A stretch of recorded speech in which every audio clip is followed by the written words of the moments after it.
Bidadi township ಯೋಜನೆ ವಿಚಾರ ರಾಜಕೀಯ ಜಟಾಪಟಿಗೆ ವೇದಿಕೆಯನ್ನ ಕಲ್ಪಿಸಿದೆ. ಪ್ರತಿಭಟನೆ ಆಕ್ರೋಶಗಳ ಬಳಿಕ ಸಿಡಿದೆದ್ದಿರುವಂತಹ ದಳ ಸೇನೆ ನಾಳೆ ಪಾದಯಾತ್ರೆಗೆ ಸಜ್ಜಾಗಿದೆ.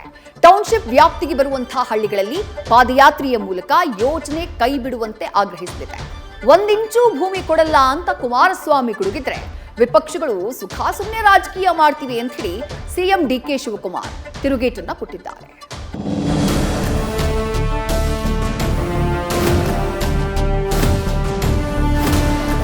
ರೈತರ 1 ಇಂಚು ಫಲವತ್ತಾದ ಭೂಮಿಯನ್ನ 1 ಇಂಚು ಸಹ ಅಕ್ವೈರ್ ಮಾಡತಕ್ಕಂತ ಪ್ರಶ್ನೆ ಇಲ್ಲ ಯಾವುದೇ ಭಾಗದಲ್ಲಿ.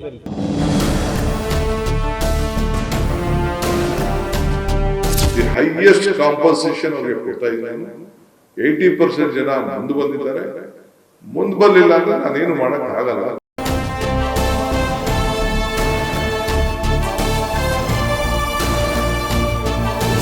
ಗ್ರೇಟರ್ ಬೆಂಗಳೂರು ಇಂಟಿಗ್ರೇಟೆಡ್ ಟೌನ್ಶಿಪ್ ಅಥವಾ GBTI ಇದು ರಾಜಧಾನಿಗೆ ಅಂಟಿಕೊಂಡೇ ಇರುವ ಬಿಡದಿ ಬಳಿ ಸಿಎಂ ಡಿಕೆ ಶಿವಕುಮಾರ್ ಕೈಗೆತ್ತಿಕೊಂಡಿರುವ ಕನಸಿನ ಪ್ಯಾಕೇಜ್. ಉಳುವ ಯೋಗಿ, ಮಣ್ಣನ್ನೇ ನಂಬಿ ಬದುಕ್ತಾ ಇರುವ ಕಾಯಕ ಜೀವಿ.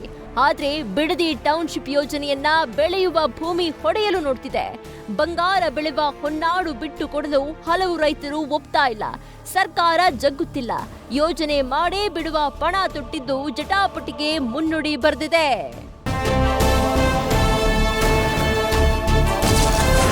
ಬಿಡದಿ ಬಡಿದಾಟ, ಜೆಡಿಎಸ್ ಪಾದಯಾತ್ರೆ ಹೋರಾಟ. ಟೌನ್ಶಿಪ್ ಕೈ ಬಿಡುವಂತೆ ದಳ ದಂಡಂ ದಶಗುಣಂ. ಎಸ್, ಆಡಳಿತಾರೂಢ ಕಾಂಗ್ರೆಸ್ ಹಾಗೂ ವಿಪಕ್ಷ ಜೆಡಿಎಸ್ ನಡುವೆ ಬಿಡದಿ ಟೌನ್ಶಿಪ್ ಬಡಿದಾಟ ಜೋರಾಗಿದೆ. ಯೋಜನೆ ಕೈ ಬಿಡುವಂತೆ ಆಗ್ರಹಿಸಿ ನಾಳೆ ಜೆಡಿಎಸ್ ನಾಯಕರು ಪಾದಯಾತ್ರೆ ಮೂಲಕ ರಣರಂಗಕ್ಕೆ ಇಳಿದಿದ್ದಾರೆ. ಜೆಡಿಎಸ್ ಯುವ ನಾಯಕ ನಿಖಿಲ್ ಕುಮಾರಸ್ವಾಮಿ ನೇತೃತ್ವದಲ್ಲಿ ದಳ ಸೇನೆ ಅಖಾಡಕ್ಕಿಳಿದು ಹೋರಾಟ ಮಾಡಲಿದೆ. ಬಿಡದಿ ಬಳಿಯ ಅಂಚಿಪುರದಿಂದ ಹೊಸೂರಿನವರೆಗೆ ಪಾದಯಾತ್ರೆ ನಡೆಸಲು ಉದ್ದೇಶಿಸಲಾಗಿದೆ. ನಾಳೆ ಬೆಳಗ್ಗೆ 9 ಗಂಟೆಗೆ ಅಂಚಿಪುರ ಗ್ರಾಮದಿಂದ ಪಾದಯಾತ್ರೆ ಆರಂಭವಾಗಲಿದೆ. ಅಂಚಿಪುರ ಕಾಲೋನಿ, ಬನ್ನಿಗಿರಿ, ಮೆರವೇಗೌಡನ ದೊಡ್ಡಿ, ಗುಂಡುತೋಪು, ಗೊಲ್ಲಹಳ್ಳಿ, ಕೋಡಿಪಾಳ್ಯದ ಮೂಲಕ ಸಾಗುವ ಪಾದಯಾತ್ರೆ ಕೊನೆಗೂ ಹೊಸೂರು ತಲುಪಲಿದ್ದು, ಹೊಸೂರು ಗ್ರಾಮದಲ್ಲಿ ಬಹಿರಂಗ ಸಭೆ ನಡೆಸಲು ನಿರ್ಧಾರ ಮಾಡಲಾಗಿದೆ. ಉದ್ದೇಶಿತ ಟೌನ್ಶಿಪ್ ಯೋಜನೆ ಕೈಬಿಡುವಂತೆ ಆಗ್ರಹಿಸಿದ್ದು, ಈಗಾಗಲೇ ಭೂ ಸ್ವಾಧೀನಕ್ಕೆ ಹೊರಡಿಸಿರುವ ಅಂತಿಮ ಅಧಿಸೂಚನೆ ರದ್ದುಪಡಿಸಲು ಆಗ್ರಹಿಸಿದೆ. ಯೋಜನೆ ವಿರೋಧಿಸಿ ಕಳೆದ 450 ದಿನಗಳಿಂದ ಬಿಡದಿಯ ಅನ್ನದಾತರಿಂದ ಹೋರಾಟ ನಡೀತಾ ಇದ್ದು, ನಾಳಿನ ಪಾದಯಾತ್ರೆಗೆ ಜೆಡಿಎಸ್, ಬಿಜೆಪಿ ಅಲ್ಲದೆ ರೈತಪರ ಸಂಘಟನೆಗಳು ಕೂಡ ಬೆಂಬಲ ನೀಡಿವೆ. ಈ ಮಧ್ಯೆ ಯೋಜನೆಗೆ ಒಪ್ಪಿಗೆ ನೀಡಿರುವ ರೈತರಿಗೆ ಮಾಗಡಿ ಶಾಸಕ HC ಬಾಲಕೃಷ್ಣ ನೇತೃತ್ವದಲ್ಲಿ ಪರಿಹಾರದ ಚೆಕ್ ವಿತರಣೆ ಮಾಡಲಾಗಿದೆ. ಭೂಮಿಯ ಬೆಲೆ ಜೊತೆಗೆ ಹೆಚ್ಚುವರಿಯಾಗಿ 5 ಲಕ್ಷ ಪರಿಹಾರದ ಚೆಕ್ ಕೂಡ ವಿತರಿಸಿದ್ದು, ಸಾಂಕೇತಿಕವಾಗಿ ಪರಿಹಾರ ನೀಡಿದೆ. ಕೆಂಪಯ್ಯನಪಾಳ್ಯ, ವಡೇರಹಳ್ಳಿ, ಮುಂಡಹಳ್ಳಿ ಗ್ರಾಮಗಳ ರೈತರಿಗೆ ಪರಿಹಾರ ವಿತರಿಸಿದ್ದು, ಇವತ್ತಿನಿಂದ ಈ ಗ್ರಾಮಗಳು ಅಂತಿಮ ಅಧಿಸೂಚನೆಗೊಳಪಟ್ಟಿವೆ.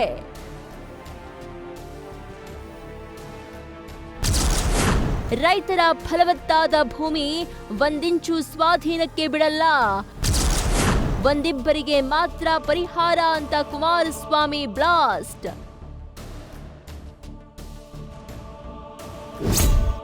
ರೈತರಿಗೆ ತರಾತುರಿಯಲ್ಲಿ ಪರಿಹಾರ ವಿತರಿಸ್ತಾ ಇರುವ ಡಿಕೆಶಿ ಸರ್ಕಾರದ ವಿರುದ್ಧ ಕೇಂದ್ರ ಸಚಿವ HD ಕುಮಾರಸ್ವಾಮಿ ಬ್ಲಾಸ್ಟ್ ಆಗಿದ್ದಾರೆ. ರೈತರ ಫಲವತ್ತಾದ ಭೂಮಿ ಇದು, 1 ಇಂಚು ಸ್ವಾಧೀನಕ್ಕೆ ಬಿಡೋದಿಲ್ಲ ಅಂತ ಗುಡುಗಿದ್ದಾರೆ. ಯಾರೋ ಒಂದಿಬ್ಬರು ಪರಿಹಾರ ಪಡೆದುಕೊಂಡಿರೋದನ್ನ ದೊಡ್ಡ ಪ್ರಚಾರ ಮಾಡ್ತಿದ್ದಾರೆ ಅಂತ ಲೇವಡಿ ಮಾಡಿದ್ದಾರೆ. ಪ್ರಶ್ನೆ ಇಲ್ಲ. ರೈತರ 1 ಇಂಚು ಫಲವತ್ತಾದ ಭೂಮಿಯನ್ನ 1 ಇಂಚು ಸಹ ಅಕ್ವೈರ್ ಮಾಡತಕ್ಕಂಥ ಪ್ರಶ್ನೆ ಇಲ್ಲ ಯಾವುದೇ ಭಾಗದಲ್ಲಿ. ಇದನ್ನು ವಿಧಾನಸಭೆ ಕಲಾಪದಲ್ಲೇ ಹೇಳಿದ್ದೇನೆ. ನಂತರದ ದಿನಗಳಲ್ಲಿ ಏನೇನಾಗಿದೆ ಪಾಪ ಈ ರಾಜ್ಯದ ಮುಖ್ಯಮಂತ್ರಿಗಳು ಮೊನ್ನೆ ಎಲ್ಲ ಮಾಧ್ಯಮಗಳು ಕೊಟ್ಟರು. ಬಿಡದಿ ಪ್ರಾಜೆಕ್ಟಿನ ಬಗ್ಗೆ ಏನೇನಾಗಿದೆ ಮೊನ್ನೆ ಒಂದು ದಾಖಲಾತಿ ರಿಲೀಸ್ ಮಾಡಿದ್ರಲ್ಲ, ಇದರ ಬಗ್ಗೆ ವಿವರವಾಗಿ ನಾಡಿದ್ದು ನಿಮ್ಮನ್ನೆಲ್ಲ ಕರೆದು ಸಂಪೂರ್ಣವಾಗಿ ವಿಧಾನಸಭೆ ಕಲಾಪದಲ್ಲಿ ನಡೆದಂಥ ವಿಷಯಗಳನ್ನು ನಿಮಗೆ ಕೊಡ್ತೀನಿ. ಈಗ ರೈತರು ಚೆಕ್ ಇಸ್ಕೊಂತ ಇದ್ದಾರೆ ಸರ್, ಹೋಗಿ ಯಾರೋ 2-4 ಜನ ತಗೊಳ್ಳೋದನ್ನೇ ದೊಡ್ಡದು, ಏನು ದೊಡ್ಡ ಪ್ರಚಾರ ಮಾಡ್ಕೊಂಡು ತೋರಿಸ್ತಾವ್ರಲ್ಲ. ಬರೀ ನೆನ್ನೆ 7 ಜನಕ್ಕೆ ಯಾಕೆ ಕೊಟ್ಟರು ಚೆಕ್ನ? ಅದು ಶಾಸಕನ ಕಳಿಸಿ ಎಲ್ಲಾದರೂ ಚೆಕ್ ಕೊಡೋದು ಉಂಟಾ?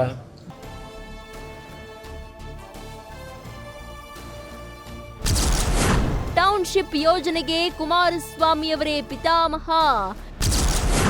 ರೈತರಿಗೆ ಮಿಸ್ಗೈಡ್ ಮಾಡ್ತಿದ್ದಾರೆ ಅಂತ ಸಿಎಂ ಡಿಕೆಶಿ ಕಿಡಿ. ಕುಮಾರಸ್ವಾಮಿ ಹೇಳಿಕೆಗೆ ಪ್ರತಿಕ್ರಿಯಿಸಿರೋ ಸಿಎಂ ಡಿಕೆ ಶಿವಕುಮಾರ್, ಟೌನ್ಶಿಪ್ ಕುಮಾರಸ್ವಾಮಿ ಕಾಲದಲ್ಲೇ ಆಗಿತ್ತು, ಸುಮ್ಮನೆ ರಾಜಕೀಯಕ್ಕೋಸ್ಕರ ಮಾತನಾಡ್ತಿದ್ದಾರೆ, ನಾವು ಅತಿ ಹೆಚ್ಚು ಪರಿಹಾರ ಕೊಡ್ತಿದ್ದೀವಿ ಅಂತ ಯೋಜನೆಗೆ ಶಹಬಾಸ್ ಗಿರಿ ಕೊಟ್ಟಿದ್ದಾರೆ. ನಾನು ಯಾರಿಗೂ ಏನು ಬಲವಂತ ಏನು ಮಾಡಕ್ ಹೋಗ್ತಾ ಇಲ್ಲ. ನಾನು ಬೀಂಗ್ ಅರ್ಬನ್ ಡೆವಲಪ್ಮೆಂಟ್ ಇದು ಮಿನಿಸ್ಟರ್ ಆಗಿದ್ದಂತವನು ನಾನು ಐ ಕಾಂಟ್ ಡಿನೋಟಿಫೈ ಮಾಡ್ಬಿಟ್ಟು ನಾನು ಜೈಲಿಗೆ ಹೋಗ್ಲಿಕ್ಕೆ ನಾನು ತಯಾರಿಲ್ಲ. ನಾನು ಡಿನೋಟಿಫೈ ಈಗ ರೆಡ್ ಝೋನ್ ಯಾಕೆ ಕುಮಾರಸ್ವಾಮಿ ಮಾಡಿದ್ರು, ರೆಡ್ ಝೋನ್ ಅಂತ ಯಾಕೆ ಕುಮಾರಸ್ವಾಮಿ ಅವ್ರು ಮಾಡಿದ್ರು, ಅದು ಫಸ್ಟ್ ಉತ್ತರ ಹೇಳಿ. ಇವರು ಚೀಫ್ ಮಿನಿಸ್ಟರ್ ಇದ್ರು, ಯಡಿಯೂರಪ್ಪ ಸರ್ಕಾರ ಆಯಿತು, ಬಿಜೆಪಿ ಗೌರ್ಮೆಂಟ್ ಇತ್ತು, ಅವರು ಡಿನೋಟಿಫೈ ಮಾಡ್ಬೋದಾಗಿತ್ತಲ್ಲ. ಪಾಪ ಅವ್ರೇನೋ ರಾಜಕಾರಣಕ್ಕೆ ಅವ್ರು ಮಾತಾಡ್ತಾ ಇದ್ರೆ ನಾನೇನು ಬೇಜಾರು ಮಾಡ್ಕೊಳ್ಳೋದು. ರೈತರೆಲ್ಲ ಒಳ್ಳೆಯವರೇ. ದಿ ಹೈಯೆಸ್ಟ್ ಕಾಂಪನ್ಸೇಷನ್ ಅವ್ರಿಗೆ ಕೊಡ್ತಾ ಇದ್ದೀನಿ ನಾನು. 80% ಜನ ಮುಂದೆ ಬಂದಿದ್ದಾರೆ. ಮುಂದೆ ಬರಲಿಲ್ಲ ಅಂದ್ರೆ ನಾನೇನು ಮಾಡೋಕ್ಕಾಗಲ್ಲ. ಕಾನೂನು ಏನಿದೆ ಕಾನೂನು ಪ್ರಕಾರ ಮಾಡ್ಬೋದು. ಏನು ಬೇಕಾದ್ರೂ ಪಾಪ ಟೀಕೆ ಮಾಡಿದ್ರು ನಾನೇನು ಬೇಜಾರು ಮಾಡ್ಕೊಳಕ್ಕಾಗಲ್ಲ. ಅವರೆಲ್ಲ ನಮ್ಮವರು, ರೈತರೆಲ್ಲ ಒಳ್ಳೆಯವರು. ಪಾಪ ಬಿಸ್ಕೆಟ್ ಮಾಡ್ತಾ ಇದ್ದಾರೆ. ಅವರೇ ನಾನು ಇದಕ್ಕೆ ಪಿತಾಮಹ ಯಾರು?